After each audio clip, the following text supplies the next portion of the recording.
करो या मरो और अंग्रेजों हमारी माटी छोड़ो का नारा गांधी जी के डू और डाई जैसे नारों से पहले लगाने वाले भारत के इतिहास में सर्वश्रेष्ठ जगह रखते हैं। जी हाँ, आप उस शख्सियत की बात सुन रहे हैं जिसके बारे में जितना भी कहा जाए वह कम है। सिद्धू और कान्हू नामक दो भाई, अन्य भाई चांद और भैरव के साथ पंचकठिया जो बरहेट जिला साहिबगंज में लगभग 10,000 से ज्यादा संथालों को एकत्रित किया और अंग्रेजों के खिलाफ भारत की पहली बड़ी क्रांति का आगाज किया।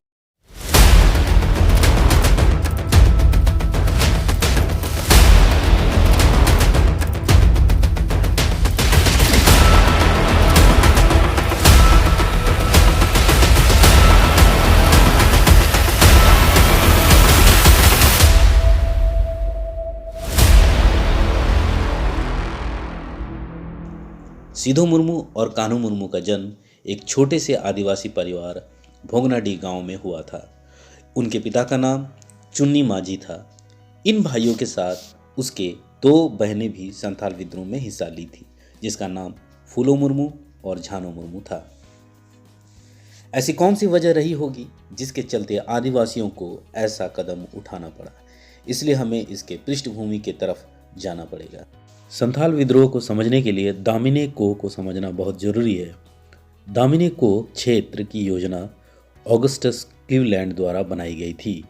जैसे जैसे जनसंख्या बढ़ती गई, दामिनी कोह के क्षेत्र को चिन्हित करने की जिम्मेदारी जॉन पेटी वार्ड को दे दी गई। 1833 में उन्होंने सर्वेयर कैप्टन टर्नर के साथ मिलकर दामिनी कोह का सीमांकन पूरा किया।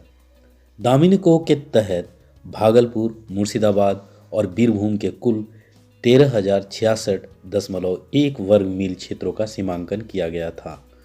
इस कुल क्षेत्रफल के 500 वर्ग मील को छोड़कर अन्य क्षेत्र पहाड़ियों से ढका हुआ था।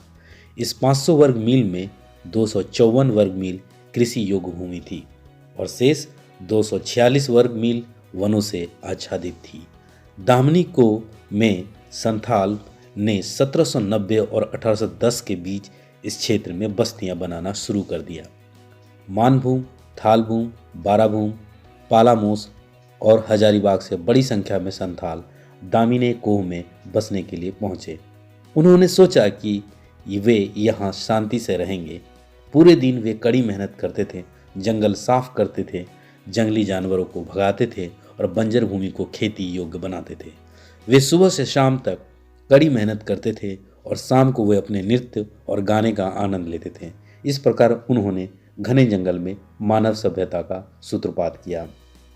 1836 तक वहां कम से कम 427 गांव थे, जिनमें सबसे अधिक संख्या संथालों की थी।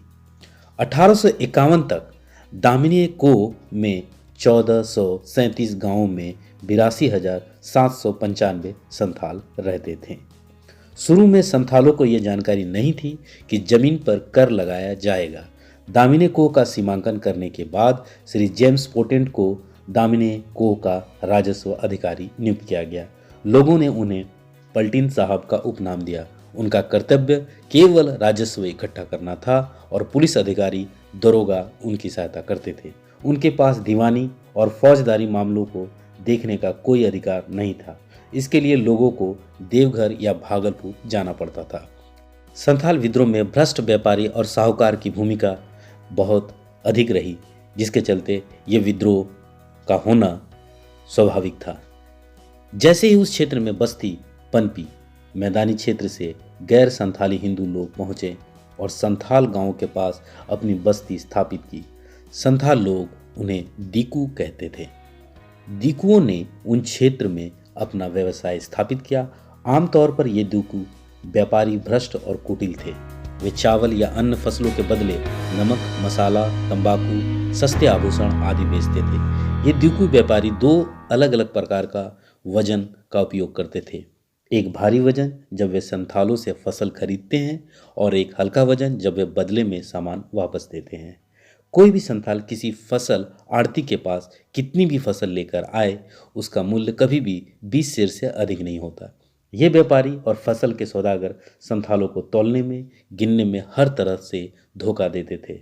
इस तरह जब कोई संथाल स्रोत से बाहर हो जाता था तो उसका सारा अनाज भ्रष्ट व्यापारी को बेच दिया जाता था।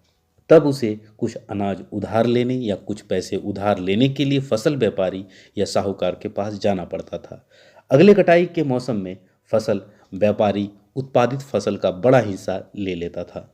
हालांकि फिर भी उधार कभी नहीं चुकाया जा सकता था, यह जारी रहता था।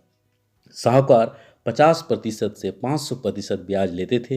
हिसाब किताब करते समय संथालों को धोखा देते थे और इस तरह संथाल का ऋण कभी नहीं चुकाया जाता था। एक ही ऋण के नाम पर दीकू उनकी जमीनें, मवेशी, फसलें सब कुछ ले लेते थे। इस तरह दीकू अमीर और जमींदार बन गए। हालांकि उन्होंने खेती योग्य भूमि का एक भी टुकड़ा नहीं बनाया था। यहाँ तक कि संथालों को केवल एक ऋण के लिए दीकुओं के लिए बिना वेतन के काम करना पड़ता था। इस प्रकार संथाल उनके गुलाम बन गए। संथालों के पास कोई कागजी दस्तावेज नहीं थे, जबकि दीकुओं के पास सभी धोखाधड़ी लेन देन के दस्तावेज थे। जब भी संथाल विरोध करते थे तो दीकू उन्हें वे सारे कागजात दिखा देते थे और पुलिस, कोर्ट तथा जेल भेजने की धमकी देते थे। स्थानीय अधिकारी, पुलिस हमेशा इन दीकू व्यापारियों, साहूकारों और जमींदारों के पक्ष में थे। इस समय संथालों का जीवन नरक बन गया। संथाल विद्रोह को समझने के लिए केनाराम भक्त और महेश दरोगा की ज्यादती को भी समझना पड़ेगा। अमरापारा के केनाराम भगत उन भ्रष्ट दीकू व्यवसायियों में से एक था। महेश लाल दत्ता दिघी पुलिस स्टेशन के दरोगा प्रभारी अधिकारी थे। वह उस क्षेत्र में राजस्व एकत्र करने में कलेक्टर की सहायता करते थे। लिटीपारा के विजय माझी ने एक बार केनाराम भक्त से 12 टोकरी चावल उधार लिया था। बदले में उन्होंने केनाराम भक्त को 100 टोकरी चावल दिए थे, लेकिन फिर भी केनाराम भक्त ने मांग की कि कर्ज नहीं चुकाया गया है। जैसे ही विजय माझी ने इस मांग को अस्वीकार कर दिया, एक दिन केनाराम भक्त अपने लाठियों लेकर और एक चपरासी के साथ विजय माझी की संपत्ति जब्त करने के लिए कागजात लेकर विजय माझी के घर आए। जल्द ही जैसे ही ग्रामीण एकत्र हुए, केनाराम भक्त को उस दिन गांव छोड़ना पड़ा। कुछ दिनों बाद केनाराम भगत विजय माझी के गांव लौट आए। अब उनके साथ महेश दरोगा और उनका बल भी था। इस बार ग्रामीण विजय माझी की रक्षा करने में विफल रहे। महेश दरोगा ने उन्हें गिरफ्तार कर लिया और भागलपुर भेज दिया। विजय माझी की बिना न्याय के भागलपुर जेल में मौत हो गई। केनाराम भक्त ने महेश दरोगा की मदद से अमगछिया ने के गरमू माझी की सारी संपत्ति को भी कब्जा कर लिया था। इस स्थिति में संथाल लोगों का जीवन अत्यंत दैनिक हो गया था। चूंकि स्थिति बदतर होती जा रही थी, संथाल एक व्यापक क्रांति की तैयारी कर रहे थे। बरहेट के पास भगनाडीही गांव के 4 भाई सिंधु मुर्मू, कानू मुर्मू, चांद मुर्मू और भैरव मुर्मू संथालों के नेता के रूप में सामने आए। सिंधु और कानू ने प्रचार किया कि ठाकुर भगवान ने उन्हें 7 बार विभिन्न रूपों में दर्शन दिए थे और ठाकुर ने उन्हें सभी संथालों को एकजुट करने की सलाह दी है। उन्होंने अपने घर पर ठाकुर का एक मंदिर बनवाया था। 15 जून 1855 को उन्होंने सरजोम गिरा नामक एक साल शाखा को एक गांव से दूसरे गांव, एक माझी से दूसरे माझी के पास भेजा था, जिसमें ठाकुर के प्रकट होने की खबर और उनके सलाह सिद्धू और कानू को दे दी गई थी। उन्होंने संदेश भेजा कि असर माह में पूर्णिमा के दिन भगनाडीह में संथालों की एक बड़ी सभा होगी। यह संदेश बहुत तेजी से पूरे दामिनी कौम में फैल गया और आवाज उठी, चलो भगनाडीह की ओर। जैसे कि पहले बताया गया था कि 30 जून 1855 की पूर्णिमा के दिन लगभग 10,000 संथाल भगनाडीह के पास एक खुले मैदान में पहुंचे। सिद्धू और कानू ने बीच को सभा को संबोधित किया। उन्होंने कहा कि बैल द्वारा जोती गई भूमि के लिए वे केवल 4 आना कर देंगे और भैंस द्वारा जोती गई भूमि को 8 आना कर देंगे। चूंकि स्थानीय अधिकारी और पुलिस दीकू व्यापारियों, साहूकारों और जमींदारों के पक्ष में थे, उन्होंने फैसला किया कि वे तत्कालीन बोरोलेट भारत के गवर्नर जनरल लॉर्ड डलहौजी को अपनी दयनीय स्थिति बताने के लिए कलकत्ता तक मार्च करेंगे। सिद्धू और कानू ने स्थानीय दरोगाओं, जमींदारों और मजिस्ट्रेटों को अपना संदेश देने के लिए अपने प्रतिनिधियों को पत्रों के साथ भेजा। उन्होंने त्वरित प्रतिक्रिया की मांग की। सिद्धू और कानू ने स्पष्ट कर दिया कि यदि बोरोलेट उनकी बात नहीं सुनता है तो वे लड़ेंगे। वे सभी दीकुओं, जमींदारों, साहूकारों और भ्रष्ट व्यापारियों को भगा देंगे। वे क्षेत्र में अपना स्वायत्ता स्थापित करेंगे। वे अब ब्रिटिश शासन का समर्थन नहीं करेंगे। उस रैली से लगभग 30,000 संथाल कलकत्ता की ओर बढ़ने लगे। उन्होंने जंगल के चारों ओर पहाड़ों पर डेलाबोन कलुकाता यानी चलो कलकत्ता चले का नारा गुंजाया। सिद्धू और कान्हू ने फैसला किया कि वे पंचकठिया बाजार में ठाकुर की पूजा करेंगे और फिर वे कलकत्ता की ओर मार्च करेंगे। जब बड़ी संख्या में संथालों के साथ सिद्धू और कान्हू पंचखटिया बाजार में थे तो उन्होंने खबर सुनी कि महेश दरोगा ने केनाराम भक्त द्वारा दायर धोखाधड़ी के मामले में गरबू माझी, हरमा माझी और हरमा के बेटे चंपई को गिरफ्तार कर लिया है, जिन्होंने पहले से ही गरबू माझी की संपत्तियों पर कब्जा कर लिया था। अब वह हरमा माझी की संपत्ति भी हड़पना चाहता है। सिद्धू और कान्हू को पता चला कि गरबू माझी और हरमा माझी को उसके बेटे के साथ भागलपुर ले जाया जाएगा। इस घटना ने तो आग में घी डालने का काम किया। संथाल बहुत क्रोधित हुए। सिद्धू और कान्हू ने सबसे पहले गरबू, हरमा और चांदपाई को महेश दरोगा से छुड़ाने का फैसला किया। हरमा माझी को उनके बेटे और गरबू माझी के साथ बरहेट बाजार से भगनती होते हुए सड़क मार्ग से भागलपुर ले जाया जाएगा, ऐसा फैसला था। भगनदी के पास एक स्थान पर दो नदियां मोरेल और गुमानी मिलती है। जब वे वहां से गुजर रहे थे तो सिद्धू और कान्हू अपने अनुयायियों के साथ केनाराम भक्त और महेश दरोगा के लिए घात लगाकर बैठे था। यह 7 जुलाई 1855 का दिन था जब केनाराम भक्त और महेश दरोगा गरबू माझी, हरमा माझी और चंपई को रस्सी से बांधकर वहां पहुंचे। सिद्धू और कान्हू ने अन्य संथालों के साथ उनका रास्ता रोक दिया। महेश दरोगा ने उन्हें धमकी दी कि उनके कर्तव्य का विरोध करने का परिणाम संथालों के लिए बुरा होगा। दोनों पक्ष बहस में लगे रहे। इस बहस के बीच गरबू माझी, हरमा माझी और उनके बेटे को संथालों ने उस्काया। अचानक गरबू माझी ने किसी के हाथ से कुल्हाड़ी ले ली और जोर से हूल हूल चिल्लाते हुए केनाराम भक्त को काट डाला। केनाराम भक्त की तत्काल मृत्यु हो गई। क्रोधित संथालों ने महेश दरोगा और उसके सभी लोगों को मार डाला। यह संथाल हूल का पहला खून था। इस घटना के बाद संथाल हूल संथालों और ब्रिटिश सैनिकों के बीच खूनी संघर्ष में बदल गया। कुछ प्रमुख इवेंट को अगर हम देखते हैं तो इसमें पता चलता है कि केनाराम भक्त और महेश दरोगा की हत्या के बाद विद्रोही पंचखटिया बाजार पहुंचे।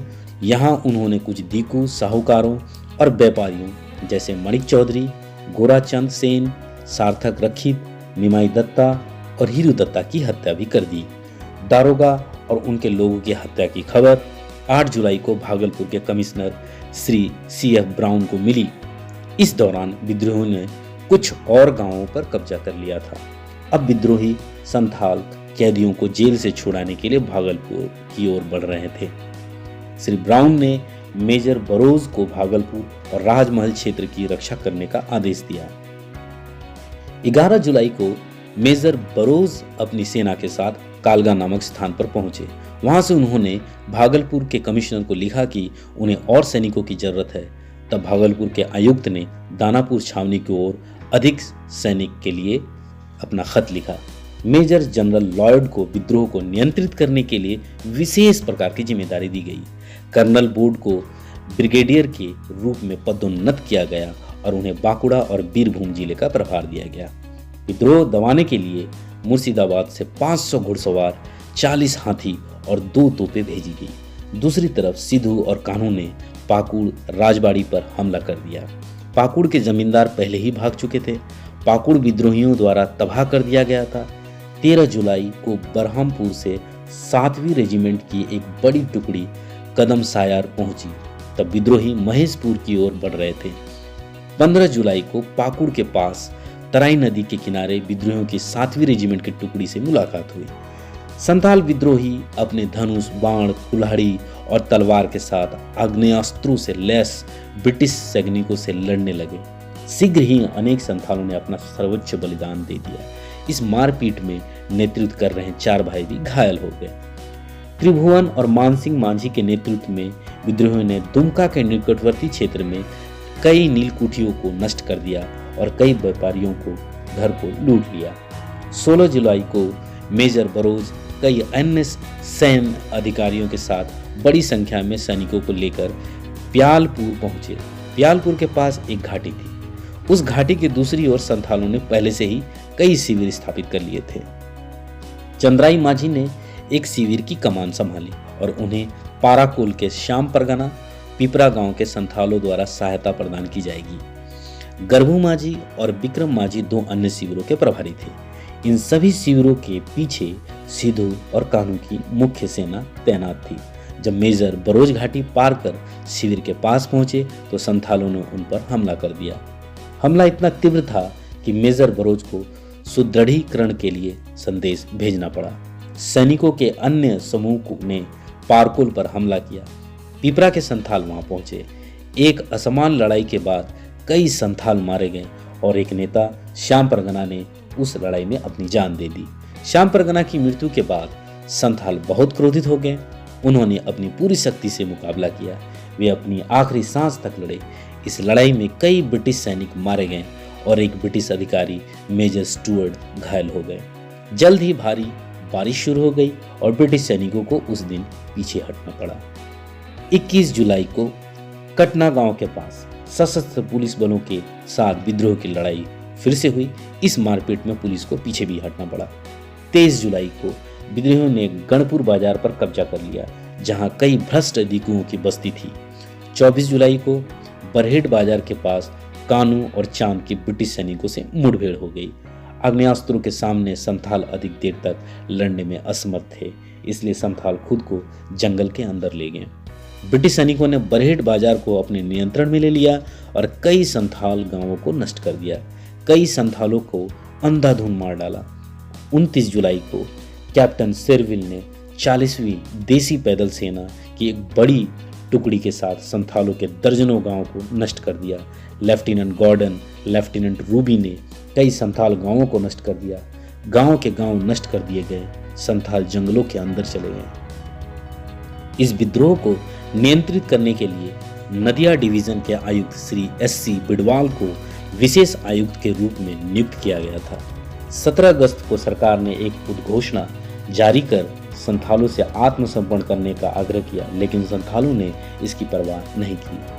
कुछ दिनों तक स्थिति शांत हो गई, लेकिन यह विद्रोह का अंत नहीं था। 16 सितंबर को विद्रोहियों ने ओपुर बंधा गांव को लूट लिया और एक पुलिस स्टेशन को नष्ट कर दिया। अक्टूबर के मध्य तक संथालों ने सिद्धू और कानू की कमान के तहत दुमका के कई गांवों पर कब्जा कर लिया। संग्रामपुर के पास पहाड़ी की चोटी पर संथालों का डेरा था। संथाल धनुष, बाण, कुल्हाड़ी और तलवार से लैस थे। वे ब्रिटिश सैनिकों का सामना करने के लिए तैयार थे। ब्रिटिश सैनिकों को विद्रोह की स्थिति का समाचार मिल गया। हालांकि ब्रिटिश सैनिक वहां पहुंचे, लेकिन उन्होंने पहाड़ी पर चढ़ने की हिम्मत नहीं की। इसलिए ब्रिटिश कमांडरों ने विद्रोहियों को पहाड़ी से नीचे लाने की योजना बनाई। जब विद्रोही आगे बढ़ रहे थे, तब सेना ने कुछ खाली गोलियां चलाई, जिनकी केवल आवाज हुई, गोलियां नहीं। संथालों को लगा कि उनका ठाकुर उनकी मदद कर रहा है और उसकी शक्ति से गोलियां हवा में गायब हो जा रही है। यह देखकर सैकड़ों विद्रोही सेना की ओर दौड़